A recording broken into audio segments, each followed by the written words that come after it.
Fala galera, bom dia, boa tarde, boa noite, boa madrugada, seja lá qual for a hora que você estiver assistindo esse vídeo, você já sabe, né? Toda hora é hora de estudar. Mas antes, eu te convido a deixar o like nesse vídeo, se inscreve nesse canal, compartilha para que ele possa chegar em mais pessoas e a gente possa encher a nossa classe de alunos. Bom pessoal, como vocês viram aí no título desse vídeo, a aula de hoje ela tem o objetivo de como lhe ensinar a estudar História Geral para o Enem. A ciência histórica ela está dividida em duas correntes. A história geral, que vai falar da história mais geral das sociedades, trazendo pontos importantes, né? Pontos de virada de pensamentos sociais que vão atingir de forma global. E você tem a história do Brasil. Nesse vídeo de hoje a gente vai aprofundar só na história geral. Geralmente as escolas costumam ou dividir a história em essas duas disciplinas, né? História geral, história do Brasil, mas a maioria adota a ideia de juntar e aí fica a cargo do professor decidir quando vai ser aula de história geral, quando vai ser aula de história do Brasil, certo? Bom, vamos lá. Primeiramente, você tem que entender, você já deve ter visto o professor desenhando aí no quadro aí, a estrutura linear na história. O que é isso, professor? A estrutura linear nada mais é de entender que a história ela é uma linha reta, né? Que vai acontecendo coisas, algumas transformações sociais, e vai fragmentando essa reta, em determinados períodos cronológicos, certo? Qual a dica que eu dou para você, estudante? Estude e comece a estudar cada segmento primeiro. Então você vai começar aqui no primeiro segmento, vai vir para o segundo, o terceiro, o quarto, o quinto, o sexto. Por que eu dou essa dica para vocês? Porque quando você estiver estudando, você vai perceber que algumas características do primeiro segmento vão passar para o segundo. Só que vai ter alguma coisa nova, né? E aí o mesmo vai acontecer.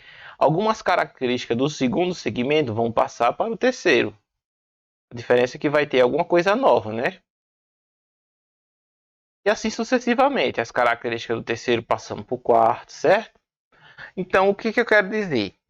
Se você estudar se aprofundando, seguindo essa retinha, seguindo as separações que já tem nela, você vai ter muito mais facilidade, porque quando você passar para outro segmento, você vai enxergar coisas que eram do segmento anterior e que ainda resistem, certo? Por que isso acontece, professor? Isso acontece porque as mudanças sociais, elas demoram para acontecer, certo? Elas não acontecem de um dia para a noite ou de um ano para o outro, como é muito comum da gente pensar, né? Elas demoram para acontecer.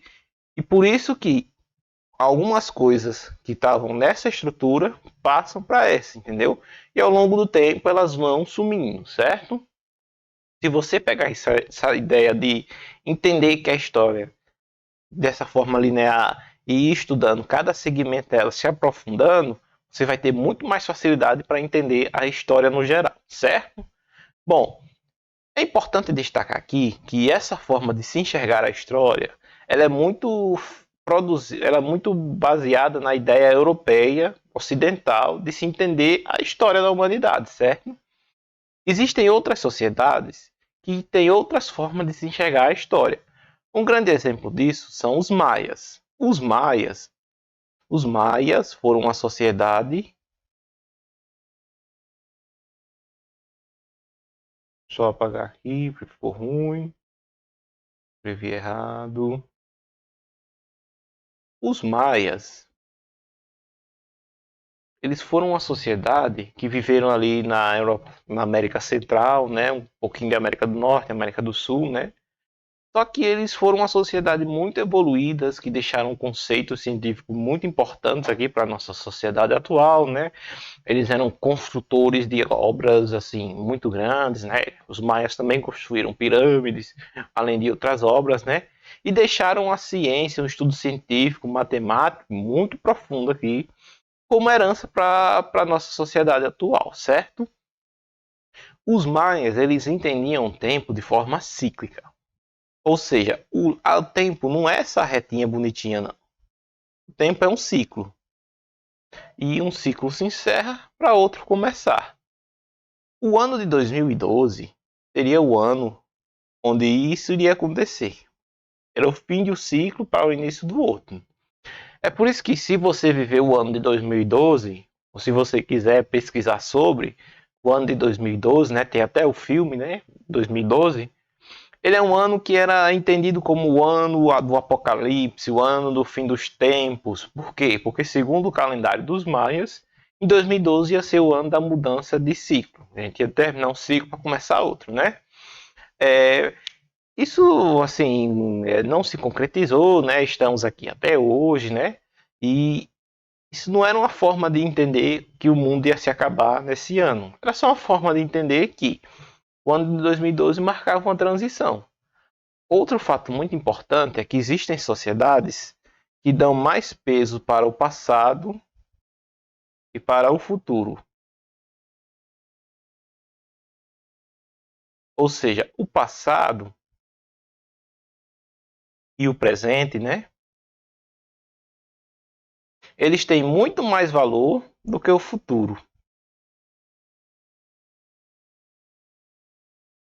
Por que, professor, as sociedades pensam assim? É só observar que o passado ele já aconteceu, ele já está registrado, já está documentado. O presente é o que você está vivendo agora. E no futuro, você não consegue intervir em nada nele. Você não consegue intervir no futuro ainda, né? E é por isso que muitas das ciências que existem hoje, os campos científicos, as outras ciências, o português, a geografia, a filosofia, a sociologia, também as ciências da natureza, né? A matemática, a física, a química, a biologia, eles vão se debruçar muito as coisas do passado, porque o passado já está escrito, já está documentado, e a gente não tem poder ainda para interferir no futuro. Então, se no futuro eu não posso interferir, eu não posso dar bola, não posso dar destaque para ele, entende? Eu vou dar destaque ao passado, eu vou entender o que aconteceu no passado, o que deu certo, o que deu errado, como aconteceu, certo? E deixar o futuro para quando ele chegar. Essas são formas diferentes de se entender a história, de se entender uma cronologia da história humana. O seu Enem vai cobrar essa ideia aqui da reta. Por isso que eu trouxe ela aqui em destaque para você, certo? Mas é importante que você entenda que ela não é a única forma de se contar a história humana, que é apenas a ideia que é mais difundida atualmente, né, por causa de suas origens europeias, e é a estrutura de história que você vê aí na sua escola, que é que você vê quando você estuda a disciplina de história na sua escola, certo?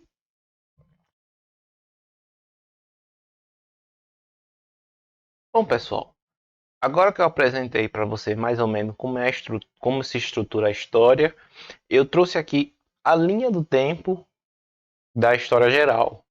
E também vou dar destaque a cada um desses períodos, né, para você ter uma estrutura melhor para poder você estudar. Eu não vou aprofundar muito nos conteúdos aqui, porque senão essa aula ficaria imensa, gigante. Eu vou trazer apenas os principais pontos e como o Enem gosta geralmente de cobrar, certo?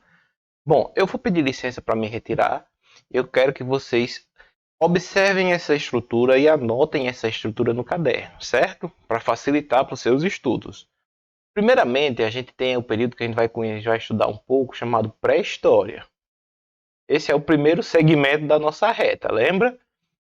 O segundo segmento vai acontecer na história chamado Idade Antiga, ok?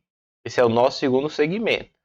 Como é que a gente vai estudar, professor? A gente começa pela pré-história, entendendo as principais características, entendendo as diferentes cronologias que existem dentro da pré-história, e depois a gente passa para a história antiga, certo? A gente vai estudar as sociedades antigas. É aqui que estão os egípcios, por exemplo, os gregos, certo? Da Idade Antiga, Depois que a gente estudar, se aprofundar, a gente vai partir para o terceiro segmento da reta, que é a Idade Média, certo? A gente vai estudar as características da Idade Média, vamos se aprofundar. É um período de tempo muito longo, certo? Mas eu vou trazer para vocês aqui os principais pontos de destaque aqui da Idade Média. Da Idade Média, a gente pula para a Idade Moderna. Da mesma forma, né? Vamos trazer aqui os principais pontos.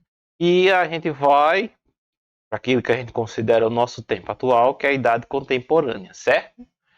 Anota no caderno essa estrutura, essa reta, o que você, para facilitar na hora que você for estudar, certo?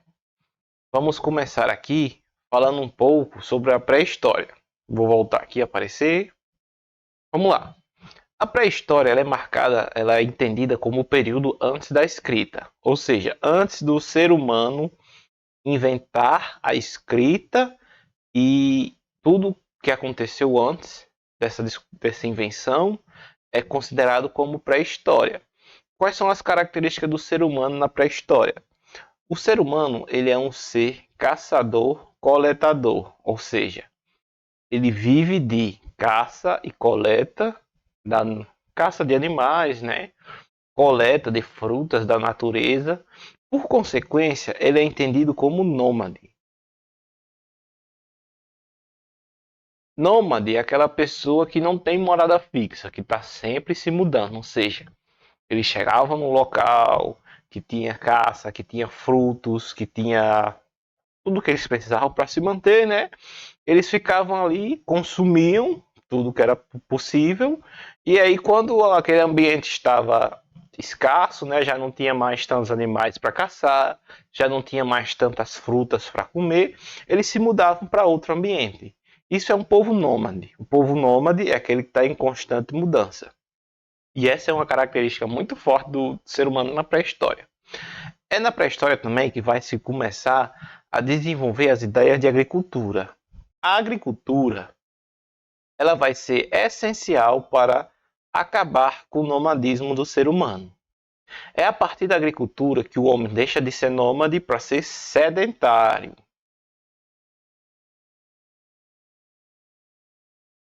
Mas calma, esse sedentário aqui não é você que fica o dia todo no sofá mexendo no celular, não, certo? Sedentário é justamente o contrário do nômade. Sedentário é aquele que se fixa no local. E o que é que vai permitir que o ser humano fixe no local e deixe de ser aquele ser humano caçador-coletador? É justamente a agricultura, certo? Existem muitas teorias, muitas histórias sobre o início da agricultura, né? Uma delas que eu quero trazer aqui era que as mulheres, principalmente, começaram a observar que quando eles passavam, a gente tem aqui uma região, né? Eles comiam as frutas daquela região e jogavam aqueles caroços, jogavam ali, né? Aí quando consumia tudo, passava para outra região, né?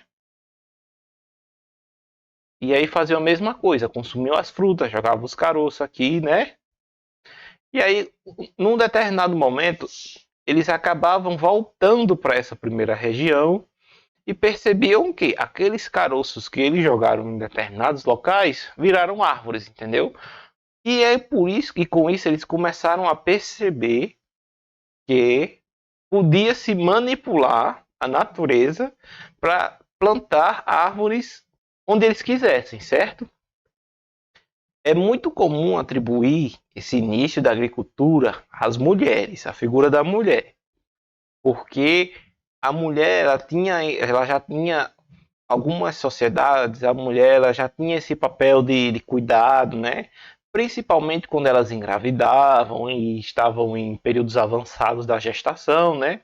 As mulheres elas ficavam mais reclusas, né, para poder ter os filhos, correto? E é nesse período assim que elas vão começar a enxergar isso, ok? Que é possível manipular a natureza para que eu possa plantar as árvores onde eu quero e deixar de ser sedentário, certo? Cuidado, é muito cuidado com as pegadinhas. Se falar em sedentário, e na sua prova do Enem falar em sedentarismo, sobre o conteúdo de história, Não é você que fica o dia inteiro deitado no sofá mexendo no celular, não, certo? Sedentarismo é justamente se fixar num local. E o que vai permitir que o ser humano saia da pré-história, lembra que eu falei?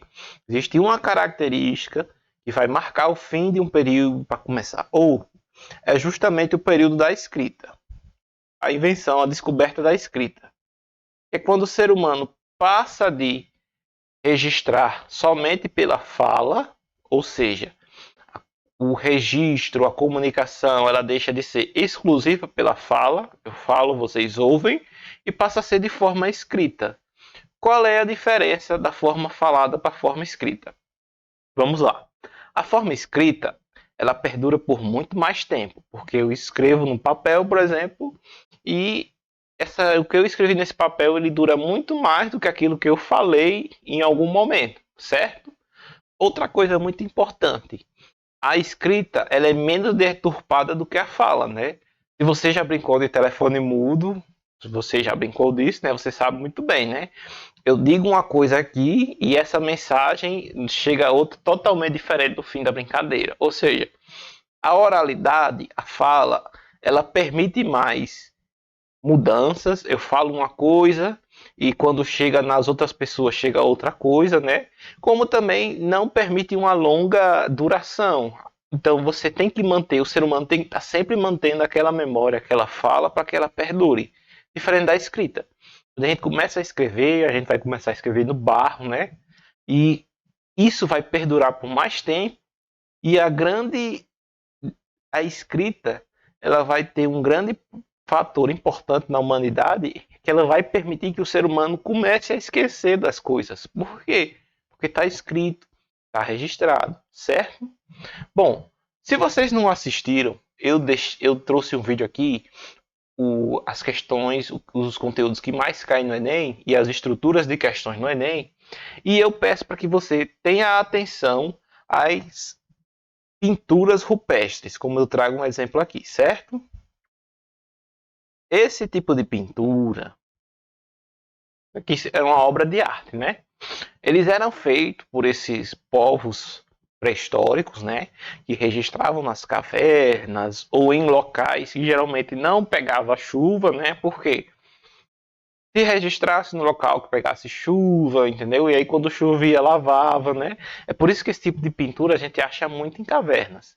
Eu falei naquele vídeo lá, se você não assistiu, eu vou deixar o link aqui para vocês, se não tiver nos cards, tá aqui na descrição. Eu falo que o Enem adora imagens. Imagens. O Enem adora trabalhar com imagens nas questões de história, certo? Agora, é importante dizer que estudar as pinturas rupestres é fazer um exercício de tentar entender o que ele quis dizer. Infelizmente, a gente nunca vai ter condição, nunca vai dizer com certeza o que essa pintura significava, por exemplo. Aqui a gente pode tirar diversos pensamentos, certo? Por exemplo, eles pintaram isso aqui para dizer que esse animal aqui, ele tem abundância, certo?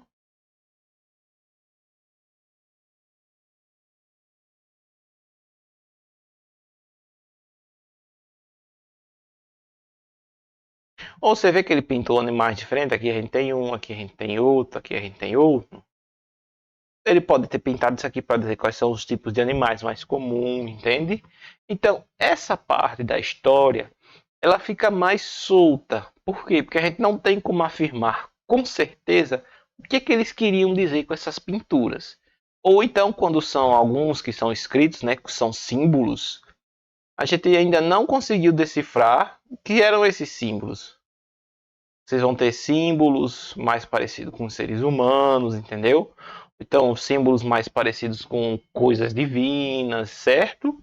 E é importante destacar que aqui no Brasil mesmo, você tem pinturas rupestres diferentes para cada região.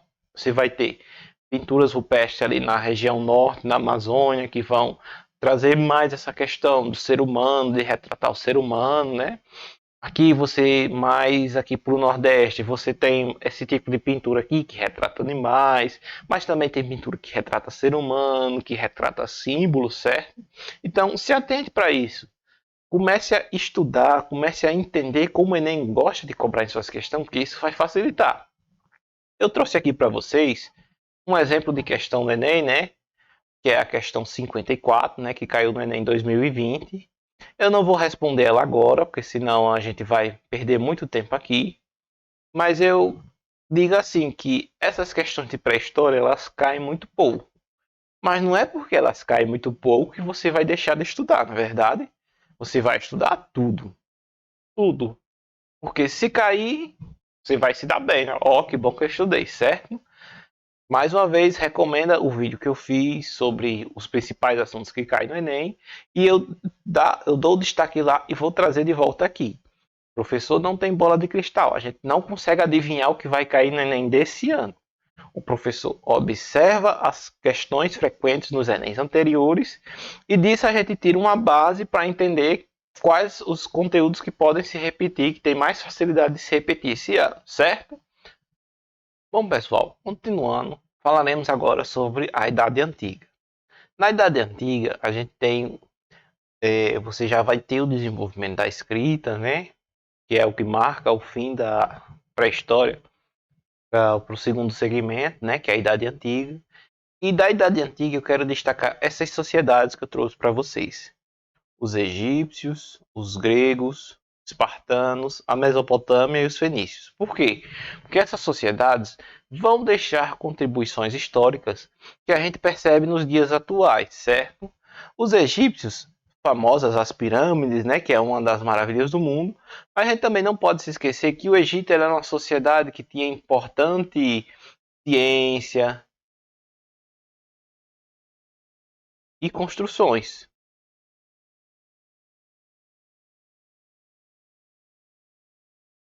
certo? Como assim, professor?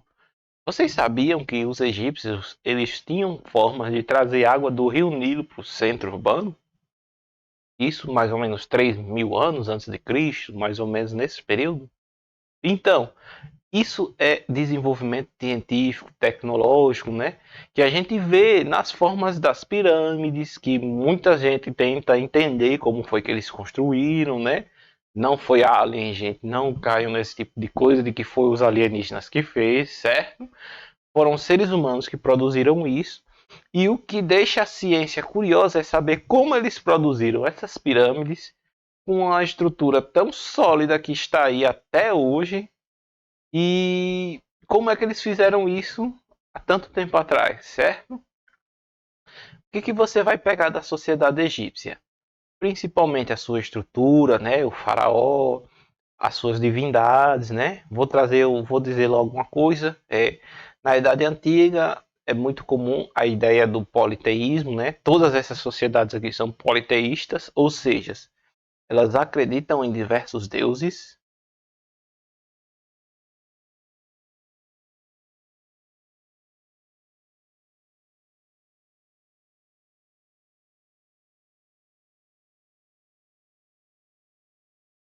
Ok? Isso vale para todas.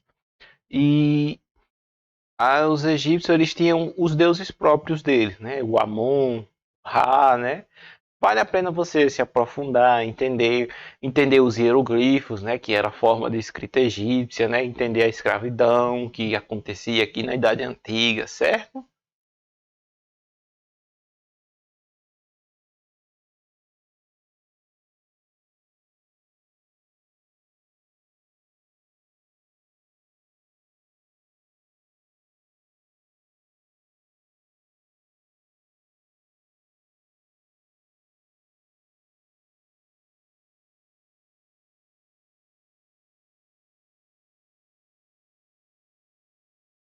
Continuando aqui, a gente tem as contribuições para a história dos gregos. Os gregos eles vão deixar uma coisa muito importante para nós, seres humanos da atualidade, que é a ideia de democracia, ou seja, o poder do povo.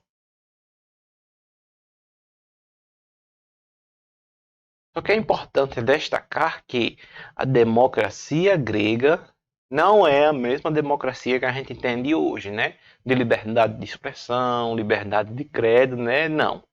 A democracia grega, ela tinha aspectos diferentes. O que permanece mais hoje é justamente essa ideia de você poder ter uma ideia, poder expressar essa ideia e poder, como é que se diz, gerir uma determinada sociedade, né? Escolhendo onde é que se vão gastar os recursos dos impostos, por exemplo, entendeu? Quais são as leis que vão entrar em vigor, quais são as leis que essa sociedade precisa, certo? Então a Grécia ela vai trazer essa herança fundamental da ideia de democracia, certo? Sua irmã, Esparta, ela é muito famosa por ser uma sociedade guerreira, certo? Tanto é que você tem aquele filme 300, né? Quem não assistiu, assista. É um importante material audiovisual sobre os espartanos, né? Eles eram uma sociedade mais guerreira.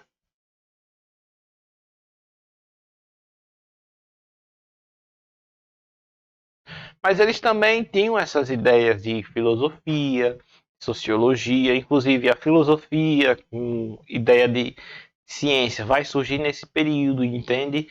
A ideia de se estudar o planeta vai surgir nesse período.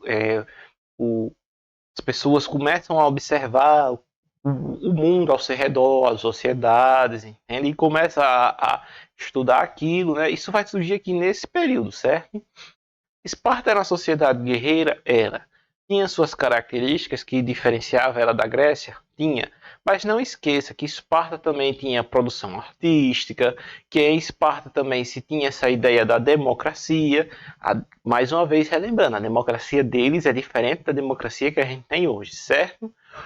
Se você ainda não conhece, eu estou trazendo as imagens aqui, né, para você, porque como eu já disse antes, o Enem adora trabalhar com imagem, né? O Egito aqui, as pirâmides aqui é mais comum, né? Aqui seria a Grécia, né? Representação de um templo, que pode ser o Olimpo, né? E aqui seria a representação de Esparta, seria essa aqui, certo? As ruínas aqui, ok? Aqui a gente tem a representação da Mesopotâmia, que a gente vai falar agora. A Mesopotâmia ela se destaca muito pela sua agricultura. Por ela estar localizada entre dois rios, ou seja, o território da Mesopotâmia é esse, vamos dar um exemplo, era assim, né? E aqui corria o rio Tigres, nessa extremidade, e aqui o rio Eufrates.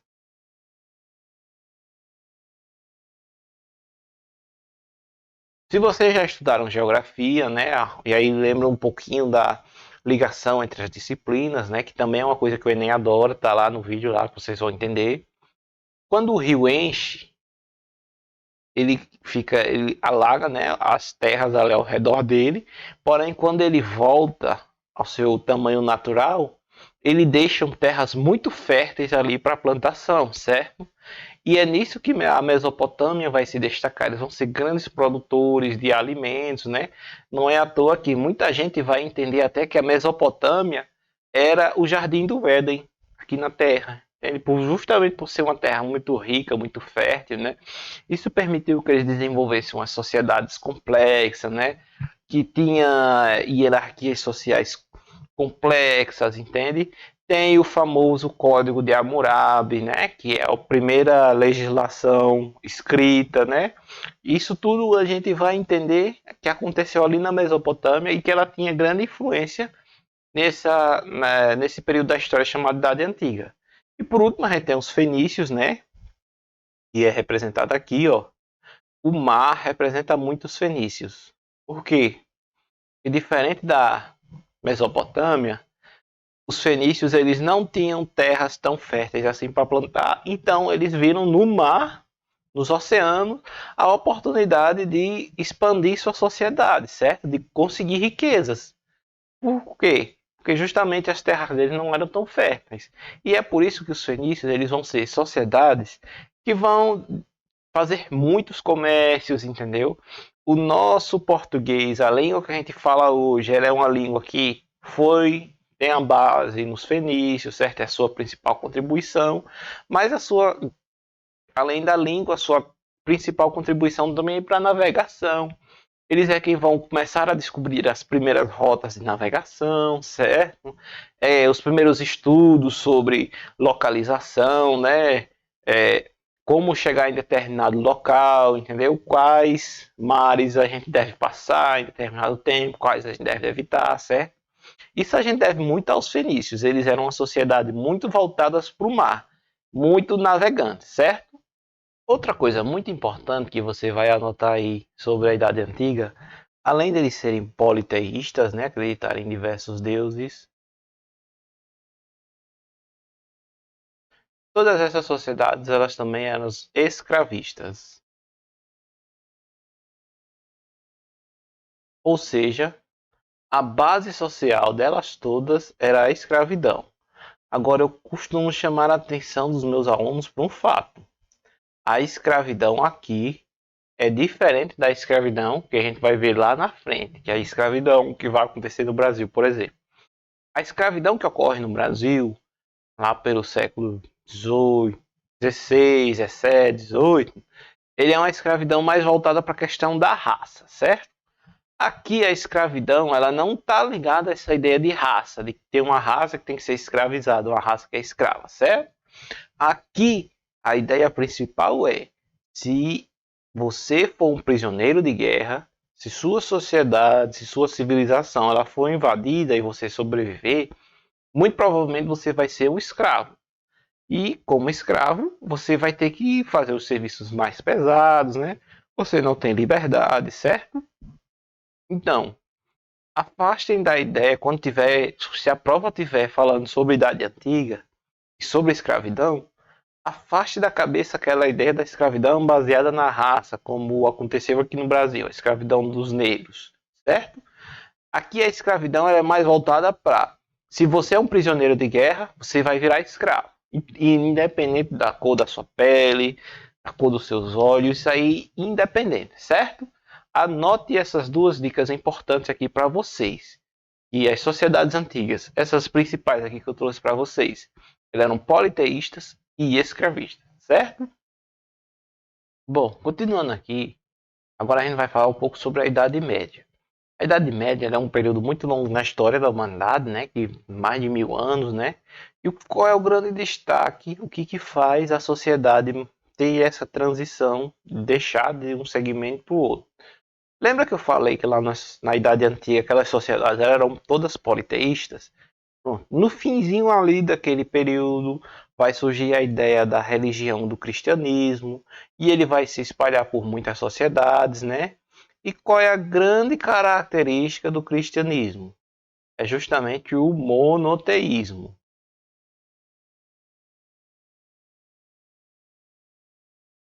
O monoteísmo é a crença de que existe apenas um único Deus, certo? Diferente do politeísmo das sociedades da Idade Antiga que acreditavam em diversos deuses. Outras coisas muito importantes que a gente precisa destacar aqui na Idade Média é o grande poder que a igreja, principalmente a igreja católica apostólica romana vai ter, né? Eu trouxe essa imagem aqui do lado aqui para vocês observarem que a gente tem aqui um papa coroando um rei. Ou seja, a figura do rei, que era tida como a pessoa mais importante, né, da sociedade, era o rei, ela passa agora a ficar embaixo da figura do papa. Vocês vão, quando a gente vai estudando a Idade Média, a gente vai ver casos de reis que conseguiram ser reis, né? Conseguiram uma coroa, mas a sociedade não enxergava ele como rei porque justamente ele não tinha a bênção do papa para ser rei, certo? Então, a figura do rei, ela vai continuar sendo ali muito importante. Ele é o centro ele é o centro ali do poder da sociedade, né? Ele tem não é que ele é o centro do poder, é que ele é a representação máxima ali da sociedade, mas agora ele está abaixo do Papa, certo? Bom, é o tempo dos castelos e das construções fortificadas, né? Se vocês curtem aí filmes de Idade Média, é daqui que vem aquelas castelos e aquelas construções como essa aqui que a gente traz, né? Com grandes muros. Receba aqui, ó, castelos e construções fortificadas, né? Com muros grandes, né? Isso aqui era para evitar a invasão de outros povos, certo? Aqui eu estou trazendo mais geral, né? Vamos ter videoaula dedicada só para debater mais esse tema, né? E a gente pode falar muito mais coisas, né? A ideia também aqui, lembra lá que eu falei que na Idade Antiga você tinha muito trabalho escravo? Aqui o trabalho ele passa a ser servil, ou seja, a pessoa, você tem um servo aqui, ó, vamos pegar essa figura aqui, né? Ele é um servo de algum sucerano, ou seja, do dono da terra, mas ele não é escravo, certo? Ele tem terras, pedaços de terras só para ele plantar ali, né?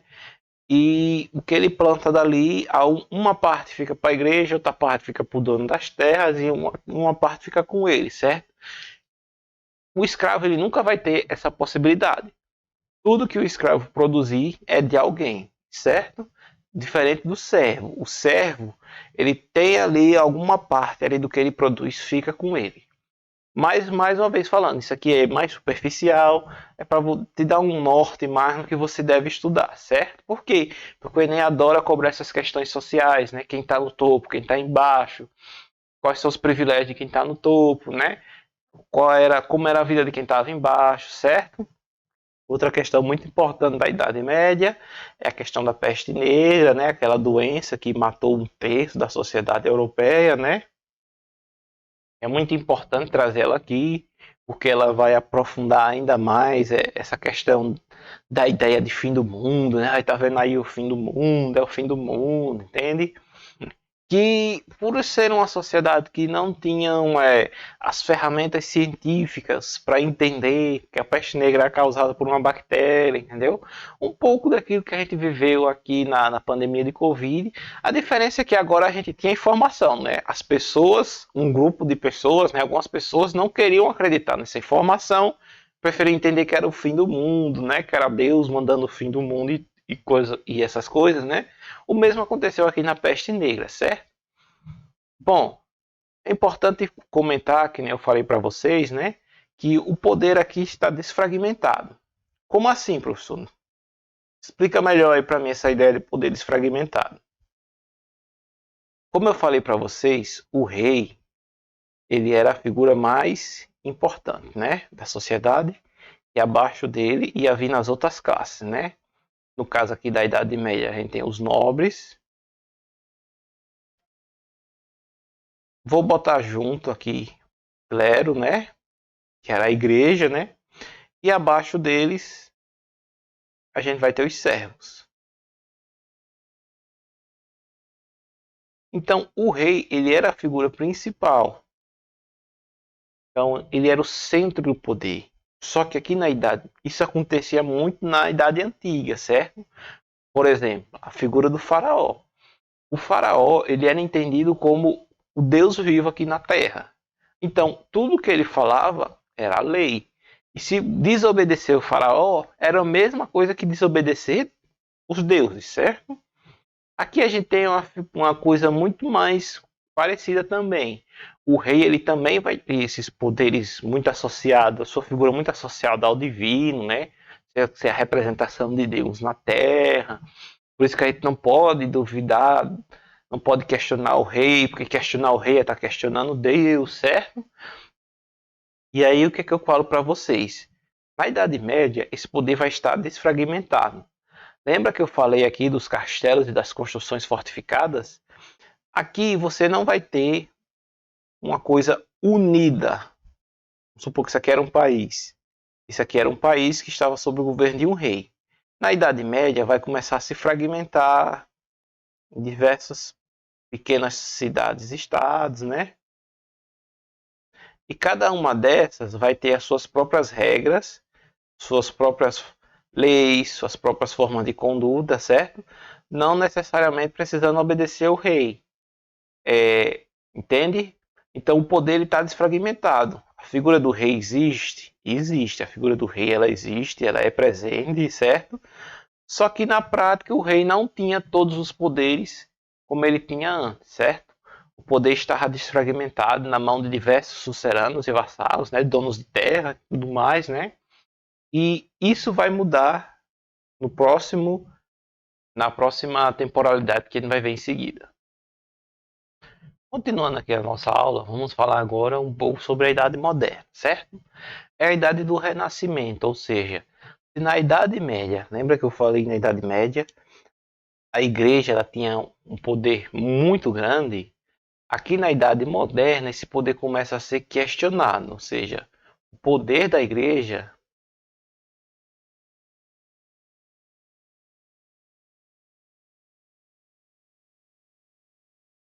ele passa a ser mais questionado. Por quê, professor?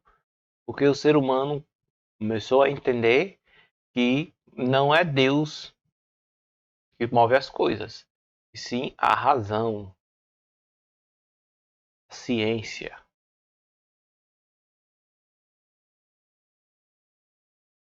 Então o ser humano ele vai deixar de botar tudo na conta de Deus, né? E vai começar a estudar a natureza, a sociedade, certo? Justamente para que o foco agora, o principal, a figura principal, não está mais só centrado no divino, e sim no próprio ser humano agora, certo? É nesse período que vai surgir as artes renascentistas, né? Como a gente pode ver um exemplo aqui, né? Eu gosto de trazer essa imagem para os alunos, né? Aí você tem a representação de Deus, né? Os anjos e os arcanjos aqui, né? Tocando no dedo do homem, né? Essa conexão do ser humano com o divino, né? Só que aqui você tem como se fosse um pano, né? Aqui atrás, né? Cobrindo Deus, né? Só que vocês percebem que esse pano aqui ele tem um formato muito parecido. Só que vocês, Só que vocês conseguem perceber. Só que vocês conseguem perceber que esse pano ele tem um formato muito parecido com o cérebro. Ou será que o autor quis dizer que Deus é uma invenção do cérebro humano? Não sei. A reflexão aí para você, certo? O iluminismo é justamente essa ideia de tentar trazer o ser humano para o centro, a razão, a ciência, certo? Por que, que um raio cai quando está chovendo? Qual era a explicação aceita antes? Que Deus mandou o raio, né? Agora não, o ser humano vai tentar entender o que, que causa um raio, né? Por que, que ele acontece, quais são o que, que tem que estar acontecendo na atmosfera para acontecer um raio e tudo mais, né? Ou seja, nunca se esqueçam, o poder vai sair, deixar tudo na mão de Deus. Agora o ser humano vai tentar buscar as respostas que antes ficaram todas na conta de Deus, certo? Fatos importantes que vão acontecer na Idade Moderna e que reverberam nas nossas sociedades atuais. Revolução Industrial. Essa aqui é muito importante. Você lembrar dela, da primeira Revolução Industrial que aconteceu na Inglaterra, né?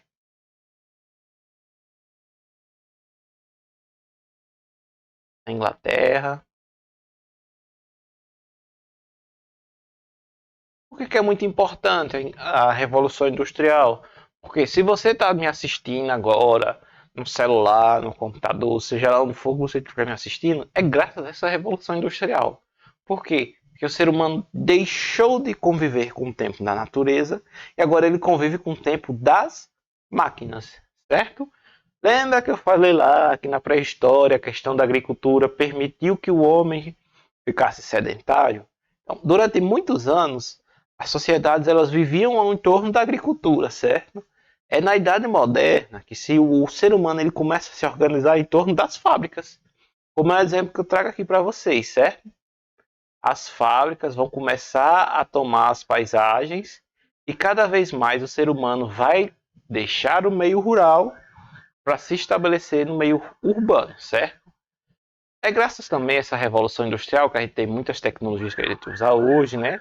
Mas é importante destacar que o ser humano ele nunca vai conseguir ganhar da máquina. A máquina sempre será mais rápida que o ser humano. E isso vai fazer com que a gente viva na sociedade acelerada que temos hoje, certo? Eu vejo muitos jovens, adolescentes, acelerados, sabe? A gente quer tudo para hoje, quer tudo para agora, tem que ser agora, sabe? Por que, que a gente vive nesse mundo acelerado? É graças à Revolução Industrial, que começou a produzir as máquinas, e as máquinas sempre vão trazer tudo mais rápido que o ser humano, certo? E outro ponto importante destacar, a Revolução Francesa. Uma Revolução Francesa, que tem uma figura muito importante aqui, né? É um acontecimento histórico muito importante na sociedade, né? Que é justamente a queda do poder na mão do rei. É na Revolução Francesa que a gente vai ter as ideias de republicanismo, né? De você eleger a pessoa que vai lhe representar, né? No tempo do rei e dos monarcas, como era que funcionava, professor? Meu pai era rei, por consequência, eu vou ser rei no futuro, né? Porque esse poder é hereditário vai passando de pai para filho, de avô para neto, certo? E você não escolhia quem ia ser o rei. Você também não escolhia como o rei ia administrar uma determinada região, certo? Você não escolhia nada disso. Isso vai mudar com a Revolução Francesa, certo? Vão ser trazidas aqui as primeiras ideias de movimentos republicanos, certo? Dos três poderes, do judiciário, do legislativo, do executivo, isso tudo vai surgir aqui, certo? Mas a gente vai ter aula exclusiva para debater, porque esse é um assunto muito grande, certo? Outro ponto importante para você anotar aí no seu caderno sobre a Idade Moderna é que é nesse período da história que os europeus chegam na América. Eu trouxe aqui a representação, né, das embarcações aqui, né? É aqui que os europeus chegam na América e a gente vai ter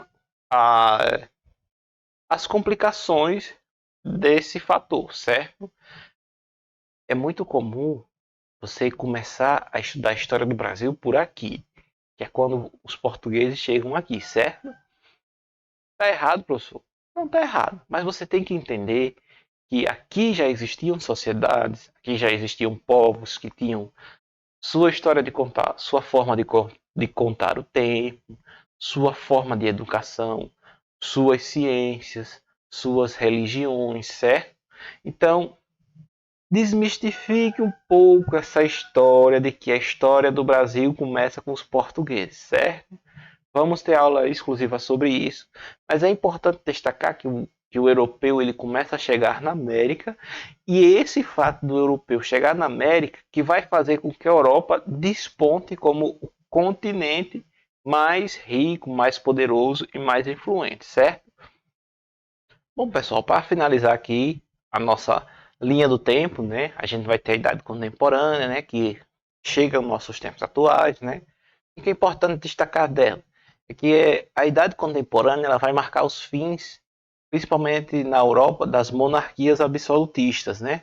Professor, o que é uma monarquia absolutista? É aquela ideia do rei ter todos os poderes e ser inquestionável. Ninguém questiona o rei e o seu desejo é uma ordem para toda a sociedade, certo? Isso aqui vai começar a cair na Europa, né?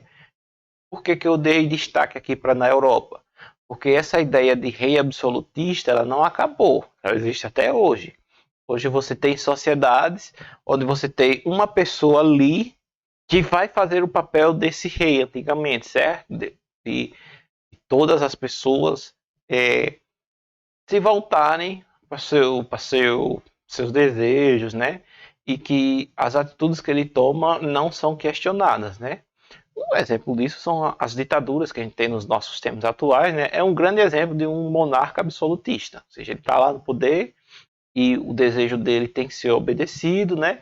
E ninguém questiona nada do que ele faz, do que ele deixa de fazer, certo? Uma figura muito importante desse período é Napoleão. A era napoleônica é justamente meio que uma decretação de um fim disso, certo? Por mais que aí aquela questão de entender que a sociedade ela não é simples, né? Napoleão ele chega no poder justamente para acabar com essas monarquias absolutistas, estabelecendo uma ditadura, né? Mas nós vamos estudar isso mais à frente, certo? Mas é importante você entender que Napoleão ele vai ter grande influência nesse período. Ele vai tomar atitudes que vão ficar mais marcadas na história, certo? E que vão ter influência até hoje nos nossos tempos atuais. É importante destacar também a questão do neocolonialismo. O que é isso, professor? Lembra que no slide anterior eu falei que na Idade Moderna é o período onde o europeu chega na América, né? O neocolonialismo é justamente a Europa colonizando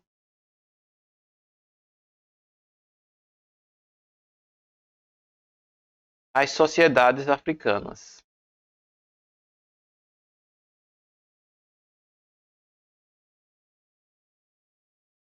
É aqui que a gente vai ter muitas sociedades africanas sendo colonizadas. E o que é uma colônia, professor? É um território onde toda a riqueza produzida, tudo que é de valioso que tem ali, não fica com eles, fica com a metrópole, que é a pessoa que detém os direitos sobre aquela determinada colônia, certo? Isso aqui é um assunto extenso e muito importante para a gente debater, certo? Mas vamos ter algumas exclusivas só para isso, né? Para a gente poder se aprofundar mais e debater mais esse tema, certo?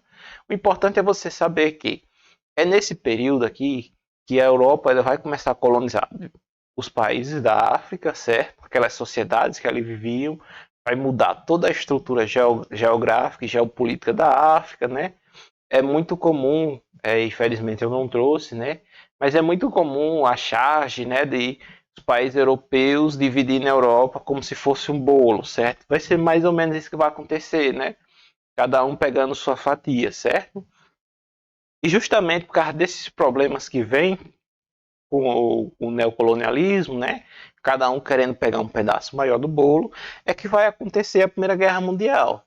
Ela é muito importante, ela é bem cobrada no Enem, né? Vocês têm que saber quais qual país estava em determinado lado, né? É importante saber que o Brasil lutou na Primeira Guerra, certo? O Brasil participou da Primeira Guerra, enviando soldados, mas principalmente enviando reforços médicos, né? Médicos, enfermeiros, enfermeiras, né? Que eram mandados para cuidar dos soldados que foram feridos, né? E por conta disso, a participação brasileira é mais da Primeira Guerra Mundial é muito mais conhecida por causa desse fator, né? De enviar médicos, enfermeiros, enfermeiras, né, para cuidar dos soldados feridos, certo? Mas saiba que o Brasil enviou sim, participou sim da Primeira Guerra Mundial. A gente tem um período aqui que é muito famoso, que é o período entre guerras, né? Depois do fim da Primeira Guerra, aí você vê lá que os Estados Unidos sai vitorioso, né? E aí a Alemanha vai sair derrotada e vai ter aquele famoso Tratado de Versalhes, né? Que vai jogar a culpa da Primeira Guerra Mundial toda na Alemanha e por causa disso muitas riquezas da Alemanha vão ser tiradas e a Alemanha vai viver um período de fortes crises econômicas, né? E é nesse período que vai surgir essa figurinha aqui, ó. Vocês conhecem muito bem essa figura e suas ideias, certo? O Hitler ele vai surgir justamente nesse período entre guerra, né? E ele vai prometer que a Alemanha vai ser grande novamente, certo? Ele vai trazer as ideias de raça pura, a ideia da raça superior, certo? Vamos ter aulas exclusivas para discutir isso, certo? Mas é importante vocês entenderem que defender as ideias desse cidadão não é legal, porque ele acreditava que ou você tinha ou você era considerado aquela raça pura superior, ou o melhor que podia ser feito para você era a sua morte, certo? Então, por favor, se você vê alguém defendendo as ideias dele, combata esse tipo de ideia. Ideias do nazismo, ideias como a dele, são ideias para a gente estudar e entender o contexto que elas surgiram, né? Por que elas surgiram, Mas a gente tem que deixar esse passado no passado. Não pode querer que num país tão miscigenado como o nosso, as ideias desse homem prevaleçam por aqui, certo? Então, se você vê alguém defendendo Hitler, ele pode dar um chute nele, pode dizer que foi o professor aqui que mandou, certo? Bom, Hitler vai chegar no poder, a gente vai ter Mussolini também, que lá na Itália, né, que era o chamado regime fascista, né? O fascismo surgiu antes do nazismo, né?